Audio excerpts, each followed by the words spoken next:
Okay, here's that little puppet Pauline was talking about. It's ridiculous. I mean, I don't mean to be disrespectful, but it's just really hard to believe this would mean so much to Mary's brother.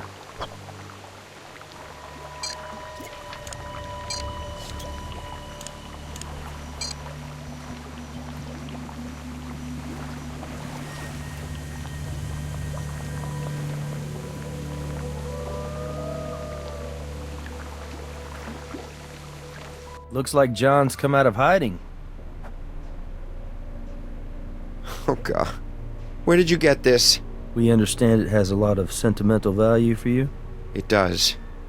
It may seem silly to you, but it means a lot to me. Thanks. This finger puppet, this dumb, ugly little finger puppet, is proof I killed my sister. She gave it to me just before the accident.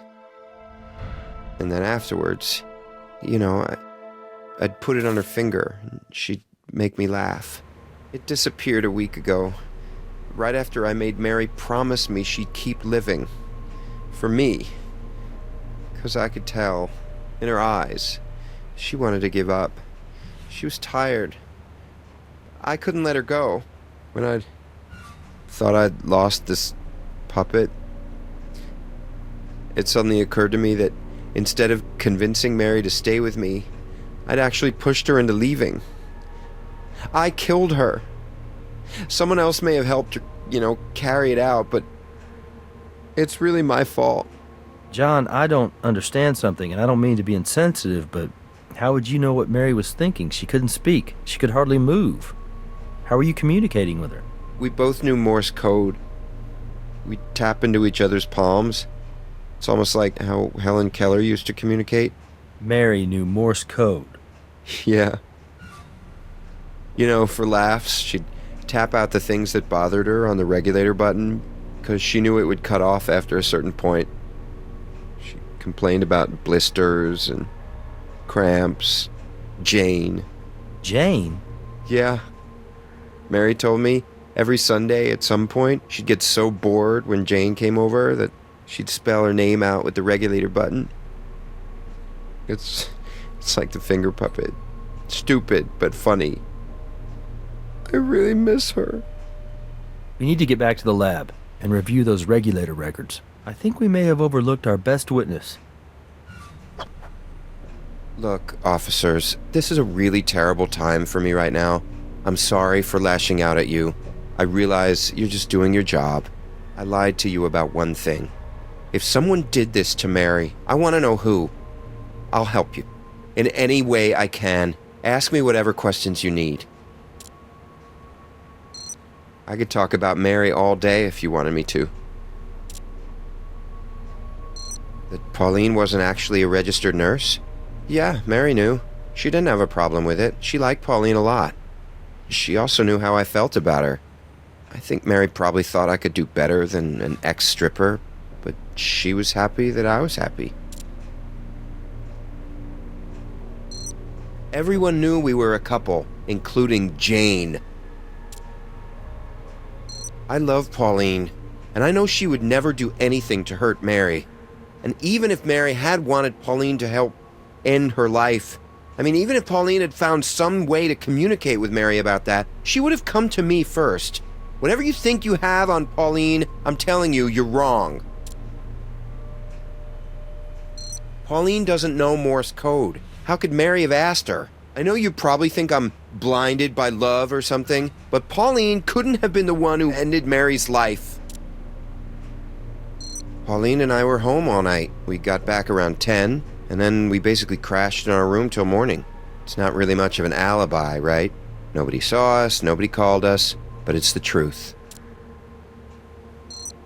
I understand you have to ask me that question, but it still hurts. And the answer is still, no, I did not kill Mary. You see, John, the problem is, absent you having an alibi we can confirm, the evidence we have right now suggests that you had both opportunity and motive in your sister's death. What evidence?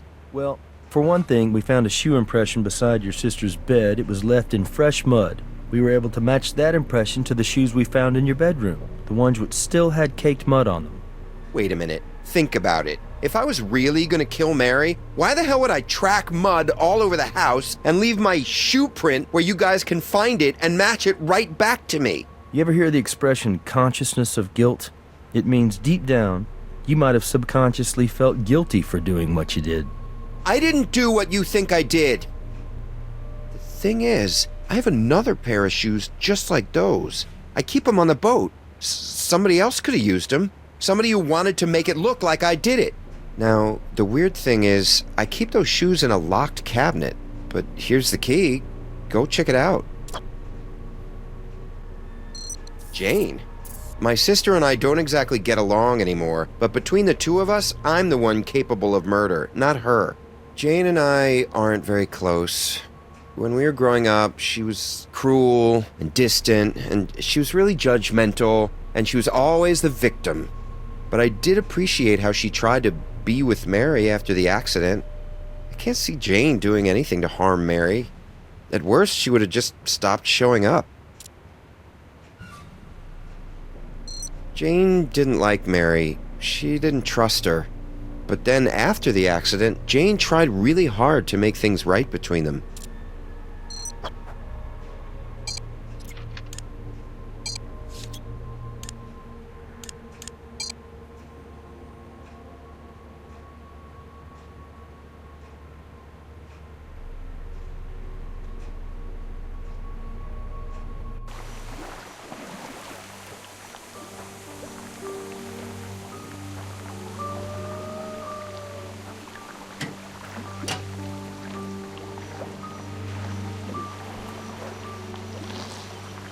Same size and brand of shoe, with mud on them, right where John told us they'd be.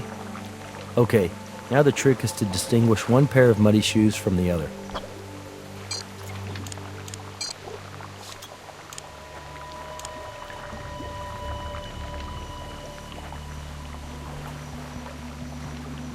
Good catch. That's a very fine strand of hair.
Appearances can be so deceiving, can't they? That's Jane Barrett's hair. You know what? That crime scene was staged. We need to talk to Brass.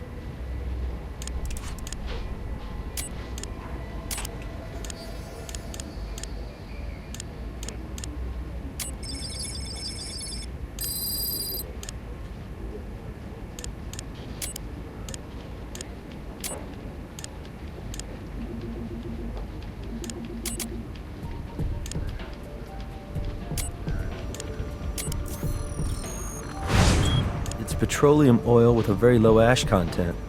Looks like the type of two-stroke oil you'd use in jet skis. Good job, partner. You proved that pool of motor oil is absolutely a pool of motor oil.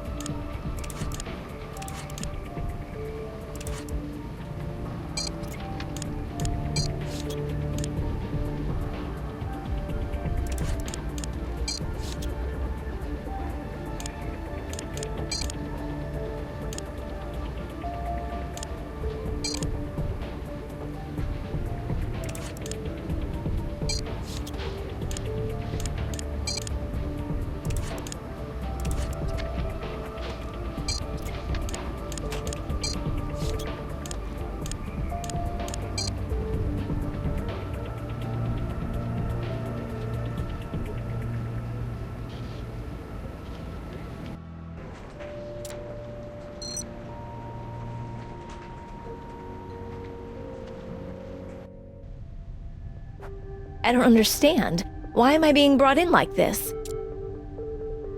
I told you before I was at home in Los Angeles.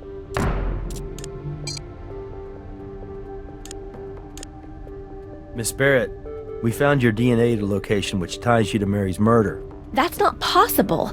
I gave you my home security system records. I wasn't even in Las Vegas. I was home. This has to be some kind of mistake. Didn't you check with the security company? That's exactly what we did, Miss Barrett.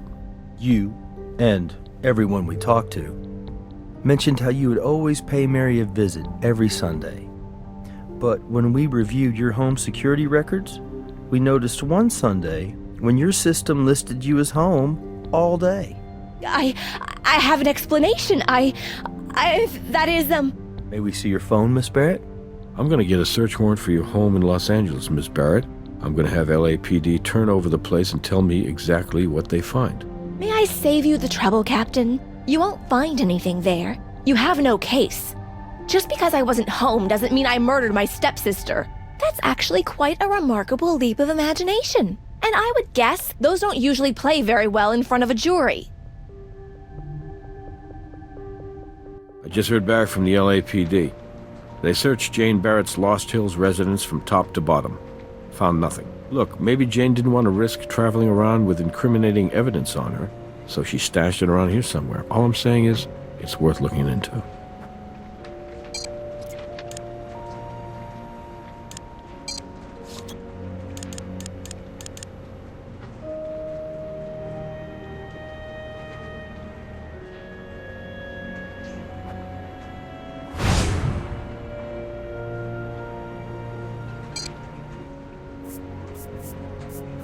The smudge wasn't on her phone earlier. It's not sticky, it's viscous, like oil.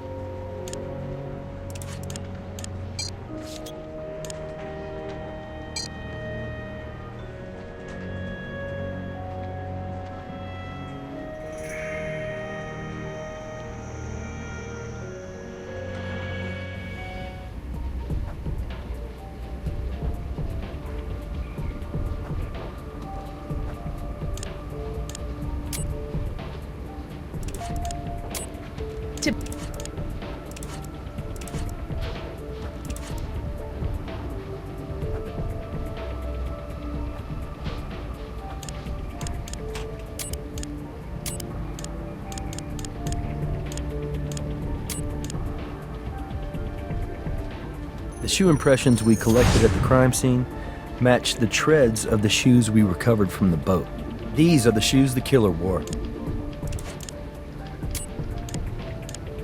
The shoe impressions we collected at the crime scene match the treads of the shoes we recovered from the boat.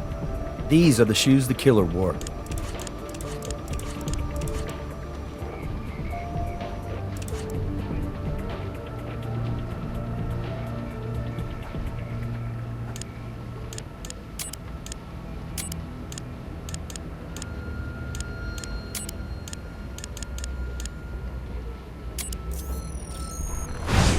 It's petroleum oil with a very low ash content. Looks like the type of two-stroke oil you'd use in jet skis. The chemical impurities in both oil samples match, which means we can put Jane at the lake very recently, but why would she go down there? Unless maybe she was trying to hide something from us. I think we're going to need something to search below ground as well as above.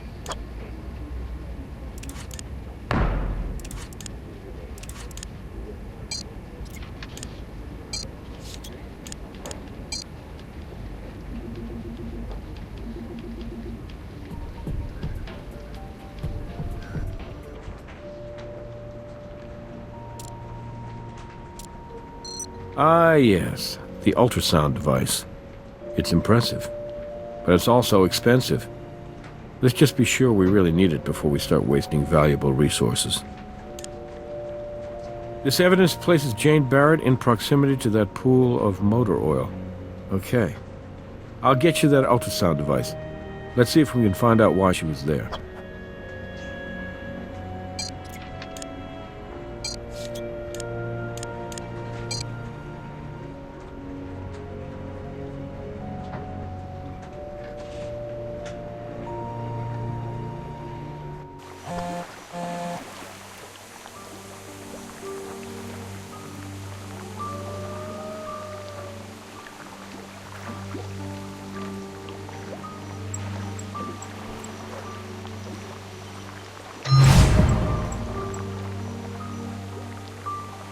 So this is what Jane was trying to hide. A hammer. She buried the hammer right on top of a wrench, which looks as though it's been down there for a while.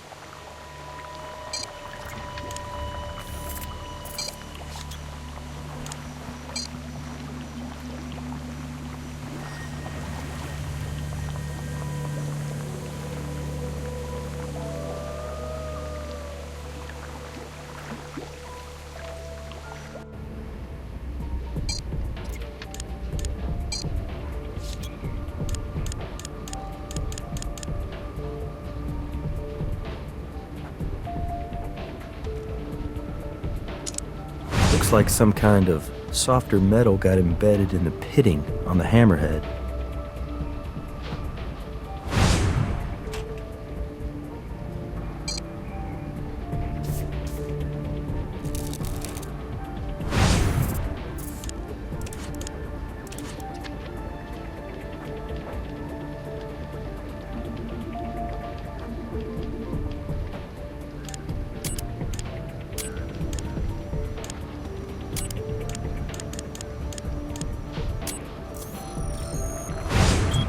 These particles are bronze, and they're a perfect match to the bronze that the bust is made out of.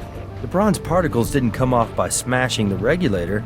Someone deliberately shaved them off and planted them. So our killer wanted us to make the connection to the bust, and wanted to make sure we found those muddy footprints right by it. And he or she assumed that if we did, our focus would turn to John and Pauline.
Jane Barrett's fingerprint is on the hammer used to smash the regulator. I'd really like to hear what Jane Barrett has to say.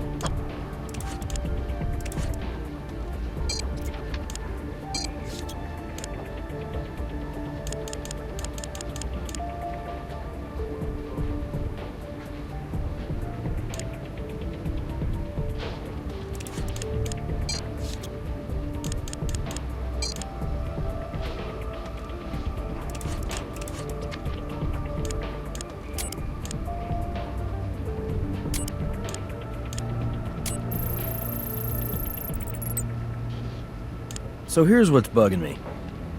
Every time Jane comes to visit, Mary all of a sudden has this wildly unpredictable pattern of morphine dosing. And I just couldn't put my finger on what was gnawing at me. What could Mary possibly be thinking? And then it hit me. If you were to take Mary's erratic pattern and filter it through the computer as a Morse code pattern, did you see Mary's final message right before she died? J-A-Y-N. Morse code has been in use for over 160 years. It only ceased to be an international standard for maritime communication in 1999. And for some reason, I remember when the French Navy ceased using Morse code in 97. The final message transmitted was, "Calling all. This is our last cry before our eternal silence." Let's go talk to Brass.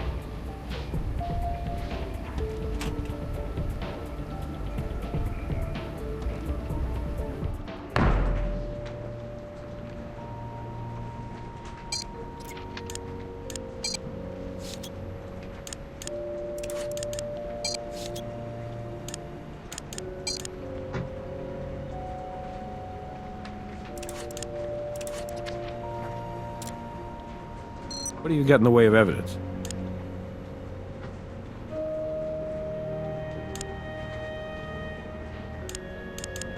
The DNA evidence puts Jane Barrett right at the crime scene.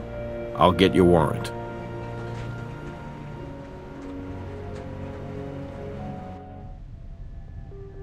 You didn't find anything, did you? I tried to save you the trouble. So is that it, officers? You'll never really know, will you? Here's your fingerprint. We found it on the hammer you buried by the lake. The same hammer you used to knock off a piece of that bust. The one you planted with the broken regulator. I'm just curious, Jane. Why the bust of Mary's father? Did you resent the Marston family that much? I hated them. Hated them for stealing my family from me. You know, when my parents died in that oh-so-tragic skiing accident, it made me start believing that there was the possibility of justice in this world. Like God had answered my prayers and punished them for abandoning me. But then Mary took over the company. She was just a stupid little party girl, and there was nothing I could do about it. But as soon as Mary resigned, that very night, I was ready. God really does help those who help themselves. Mary survived her accident, which upset me. Why was God punishing me? But I planned to try again, and that's when I bought that application for my phone so I would be able to create an alibi. But you know, I realized I could just watch Mary die, bit by bit. It was then that I completely understood God's plan for me. I wasn't being punished. I was being rewarded. And then one day, I found John standing over Mary, crying and begging her not to die because she was the only family he had left. But I'm his real sister. That very day, I snuck into John's room to find something that would lead you to him and his naughty nurse. I took a chip of her fingernail from the trash in his room. Then yesterday, I used my phone to make it look like I was home. Then I drove to Vegas. It only takes about 4 hours. In the right car, that is. I went down to the family boat, put on my gloves, got John's muddy shoes, and drove to the chalet. I waited for my brother and his whore to go to his room, and then I snuck in. I put on the shoes and took the bronze bust from the front room. As soon as she saw me, Mary started panicking, pushing her regulator button over and over and over. Do you need some help with that, Mary? I cracked open Mary's regulator with the bust, then used the hammer to chip off a bit of it. That part was for you guys to find. Then, and this was the best part, I put the broken regulator in Mary's hands and I forced her to push the button. I looked into her terrified eyes to watch the morphine melt her soul away. And then, she almost wrecked it. She looked at me, and she smiled at me. She was trying to trick me, make me think she was glad to die. Like this was what she'd wanted all along, as if God was freeing her, not me. After she was dead, I planted that tiny bit of the fake fingernail on her hand. I replaced the bust, returned the shoes to the boat, and buried the hammer. Then I drove home. I got back just in time to catch my flight. You might be right, Jane. Mary may have been happy to finally be released of her burden. Or maybe she was smiling because she'd been able to spell out most of your name on her regulator right before she passed. I think she was smiling because she knew you weren't going to get away with murder. Well, we'll never know for sure now, will we? I do know one thing for sure, Miss Barrett. You may have been neglected by your family, but we're going to be paying a lot of attention to you now, probably for the next 25 years to life.